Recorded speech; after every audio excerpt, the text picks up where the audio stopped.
Hello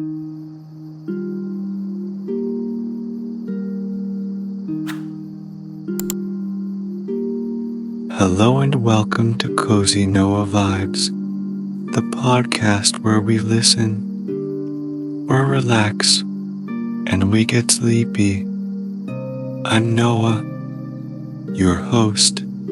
Thank you for tuning in. I hope you had a great weekend. Tonight, Elizabeth will be reading our story. It's about a little girl who has a magical day in a dusty old wand shop, picking out her very first wand. So let's settle in and prepare for a great night's rest. Begin with a nice deep breath in, and slowly release the air back out. Feel the contact of your body on the mattress below and the way it sinks a little deeper as your muscles relax. Continue with that rhythm of breathing for a few moments. We're incredibly blessed to have you all along for our story here tonight. And I want you to remember that there are many other people all around the world tuning in to listen just like you. We are so grateful for each and every one of you. And I hope that it serves as a reminder that if you're feeling a little anxious, restless, or struggling in any way, you are not alone. We're all here for the same purpose. That's to get the nourishing rest we desire and deserve. And with a community of fellow sleepyheads and the reassurance that brings, we can all get there together. So just allow those deep breaths to settle your body and mind, in the knowledge that there are so many wonderful people doing the same thing right now. I'll hand over to Elizabeth for our story, where we join a young girl named Tamara. She's standing on a cobblestone street filled with people chatting, walking, and window shopping. In front of her is an old wand shop, and Tamara is just about to turn the door handle and head inside. The door to Pam Shackle's wand shop creaked loudly. Tamara smiled to herself as she pulled it open, her hand lingering on the metal door handle. She peered into the darkness within. Outside, the world was bright, with sunbeams tall and dazzling in their nest of blue. It was like a beacon, calling everyone to come out and enjoy its wonderful warmth.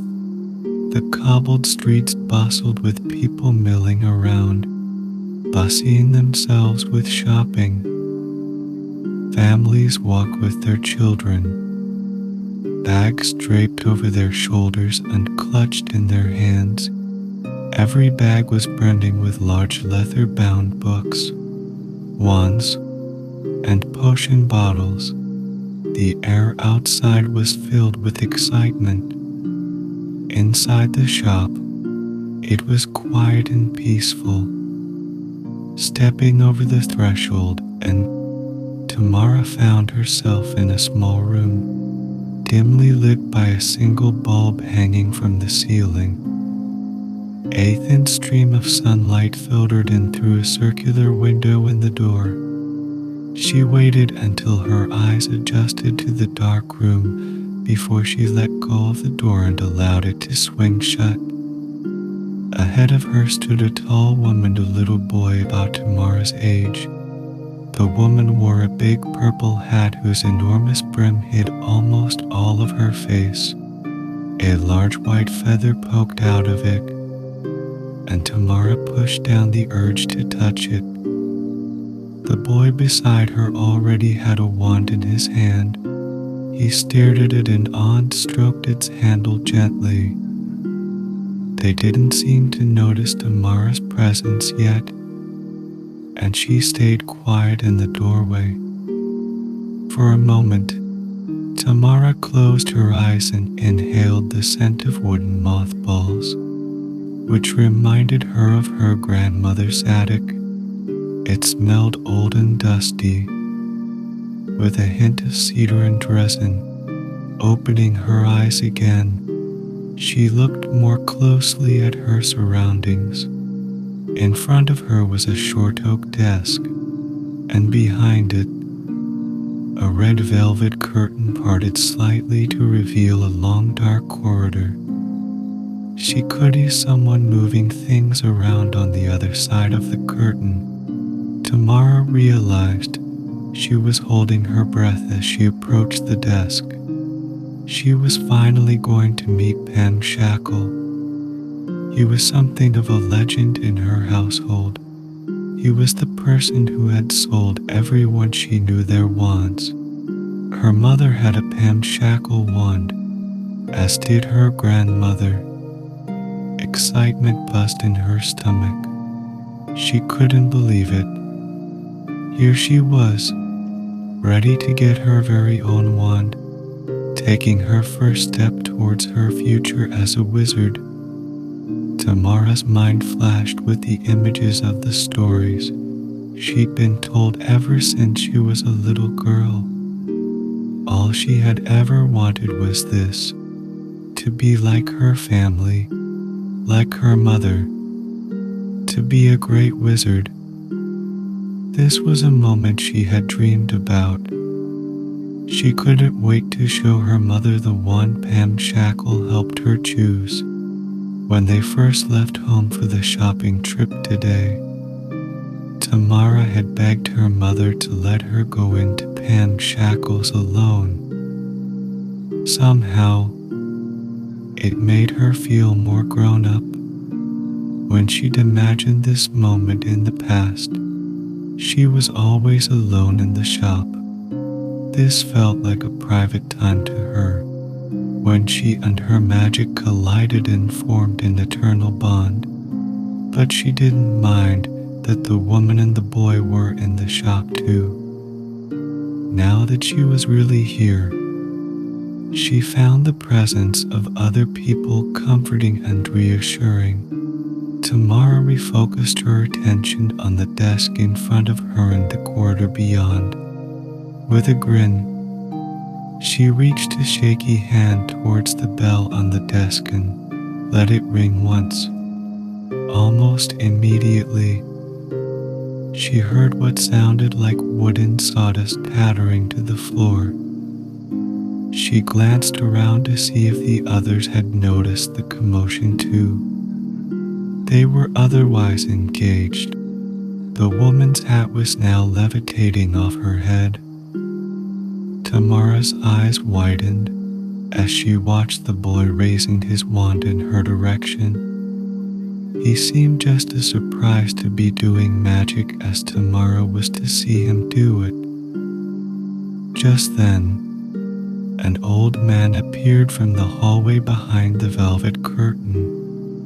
He had weary hair and thin-rimmed glasses perched atop his nose. "Can I help you?" he asked Tamara. His voice was soft and gentle, seeming to carry the wisdom of ages. When he spoke, the little boy fumbled and dropped his wand. Tamara turned just in time to see it roll away from him across the floor. The woman straightened her hat on her head. She furrowed her eyebrows as she looked down at the little boy. He gazed back up at her, smiling and shrugged. Tamara suppressed a giggle and turned back to face Pam Shackle. The corners of his eyes crinkled with quiet laughter. She imagined he'd seen many young wizards in training drop their wands over the years. Though Tamara suspected he already knew who she was, she introduced herself politely. "I'm Tamara Hillwixer," she said. "I'm here to find my wand." Pam Shackle smiled and placed his hands on the desk in front of him. Then he peered deeply into her eyes.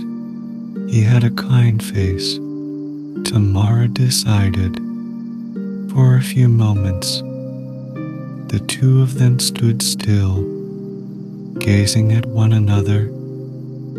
Then Pam Shackle turned and walked back behind the curtain. When he pushed open the fabric, Tamara caught sight of hundreds of wooden boxes. Each was long and thin and painted a different shade of purple, green, blue, yellow, orange, and red.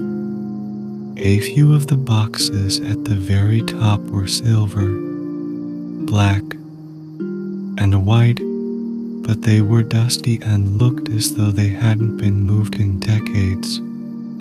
Pam Shackle tapped the ends of a few boxes and then turned, walking back to the desk. "May I see your hands, please?" he asked her, peering over his glasses. Tamara stretched her arms out before her so that the tips of her fingers brushed the bell once more. Pam Shackle muttered to himself quietly as his eyes scanned her palms. When he was finished doing whatever it was he was doing, Tamara watched him shuffle back behind the curtain. Through the slim opening in the fabric, she saw him run his fingertips across a line of wooden boxes. Perhaps one of them held her future within it, she thought. She eagerly followed the movements of his hands with her eyes.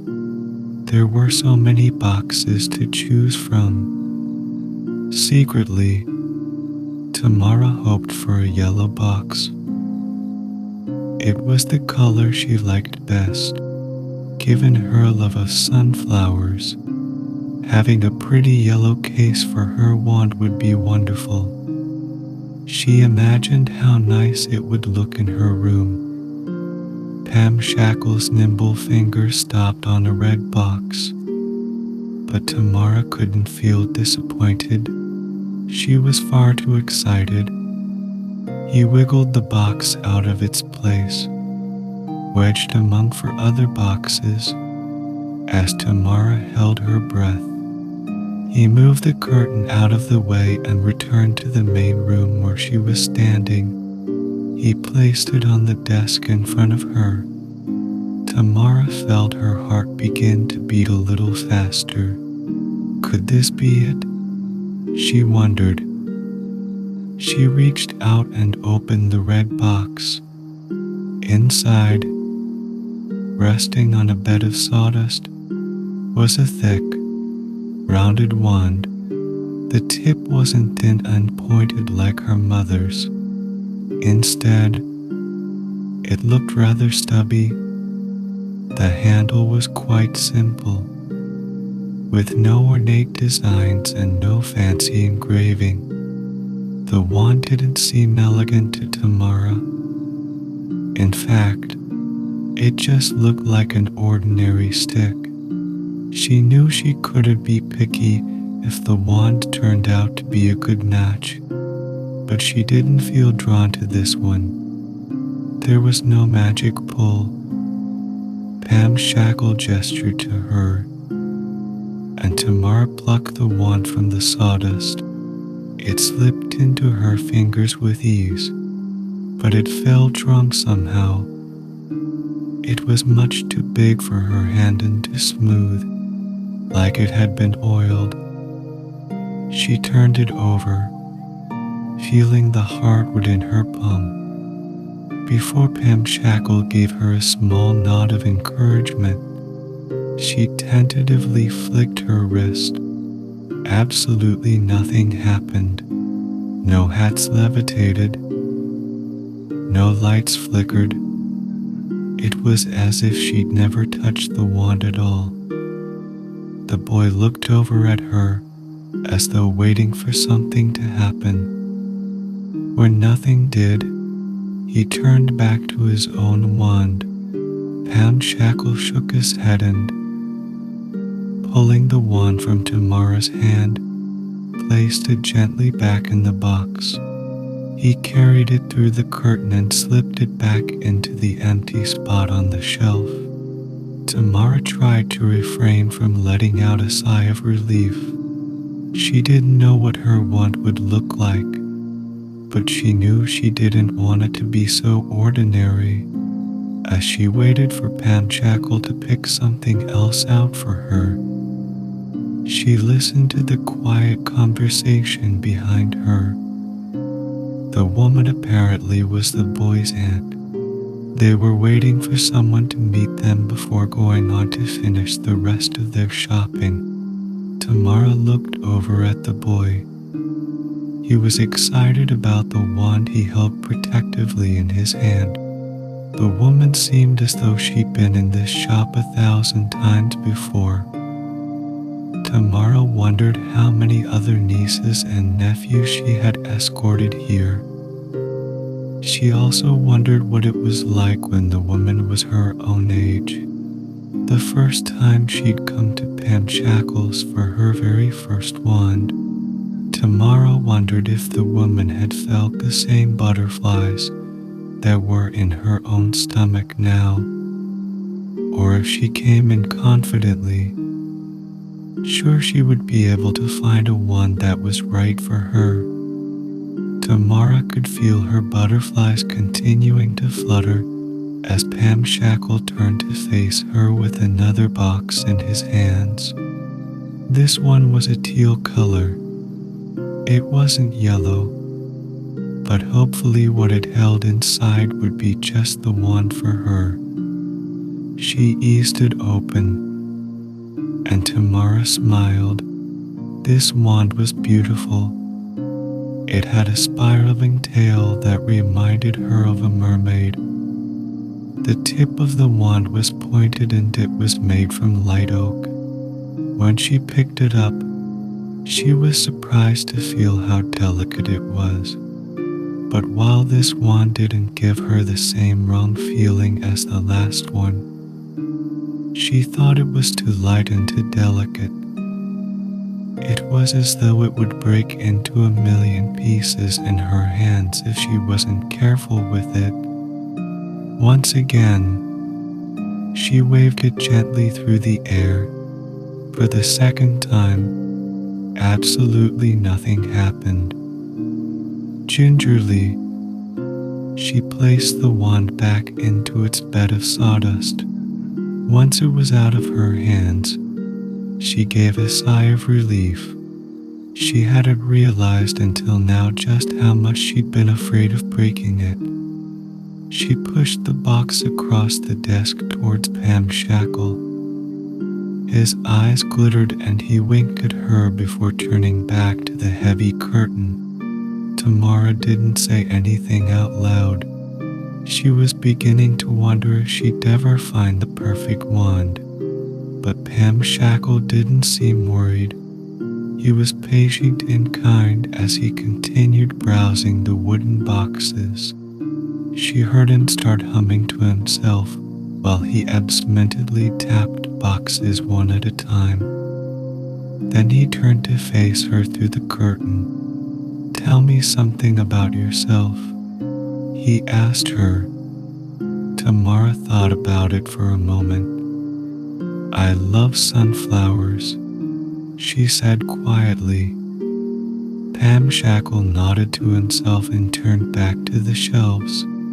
This time it only took him a few seconds to find the right box, which he sat down on the desk. It was long and thin with a bright coat of lemon yellow paint. A picture of a leaf was stamped on the lid. Tamara hesitantly stroked the engraving with her finger. The box felt cool and smooth beneath her skin. Something stirred within her as she moved to lift the lid. It was as though her fingertips were magnets and she was being pulled towards whatever was hidden inside this box.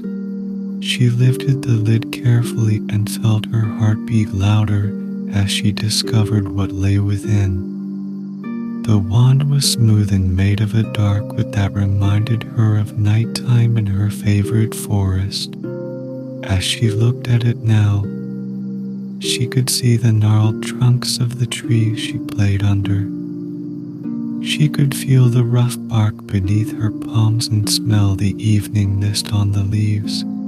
She brushed the glossy wood with her fingertips. The wand slipped into her hand with ease and settled into her palm. It had been made just for her. The handle boasted deep engravings that curled around it like vines. Tamara ran a thumb over them. The wand was absolutely perfect. With a twinkle in his eye, Pam Shackle nodded to her. She lifted her hand and gave the wand a slight wave. A river of warmth traveled up her, and like sun-iced honey, filling her with a sense of belonging as though she and this wand were puzzle pieces that fit together perfectly. As the woman, the boy, and Pam Shackle watched, the air around Tamara seemed to come alive. Waves of golden sparkle swirled about her like a shining mist. She beamed with joy, knowing deep in her heart that she had finally found her wand. She gripped her wand tightly and grinned at Pam Shackle. He laughed and returned her smile. Watching Tamara reminded the woman in the purple hat of when she got her wand all those years ago. Holding it in her hand, it made her feel like the world made sense for the very first time. She smiled as the happy memory flickered through her mind. The boy grinned beside her, holding his wand a little more proudly. They both found what they were looking for today. A moment later, the golden glow around Tamara subsided. She placed the wand back in the lemon yellow box with Karen tucked it under her arm. This was definitely the one she'd be taking home tonight to show to her mother. She slipped the box into a protective bag, held it close, and thanked Pam Shackle for all his help. Then she turned and headed for the door. As her hand touched the smooth metal handle, she felt a little older than when she'd first entered the shop. Tamara smiled. She was on her way to becoming a wizard. With that thought, she stepped outside and onto the cobbled path leading home.